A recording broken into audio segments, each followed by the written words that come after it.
শ্রীরাম বলে, হ্যাঁ রে কানাই ভাই, আমরা তোর সঙ্গ চাই, ক্ষুধা হলে গহন কাননে খাইতে পাই।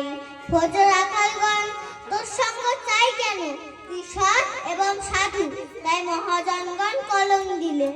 সৎসঙ্গ মধু পানে না, বাসে না হরমস্তকে, পানে না কপিলা দুগ্ধং মরণং জাহ্নবীরে।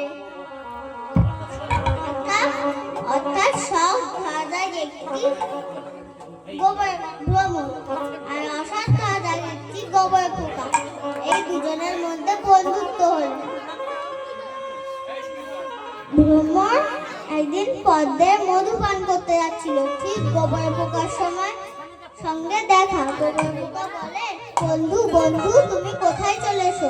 তা শুনে ভ্রমর বলে, বন্ধু বন্ধু আমি পদ্মের মধু পান করতে চলেছি।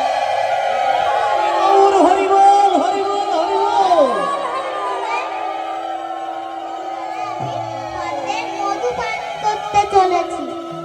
আর গোবর পোকা বলে, বন্ধু বন্ধু তুমি আমায় নিয়ে যাবে? তা শুনে ভ্রমর বলে, বন্ধু বন্ধু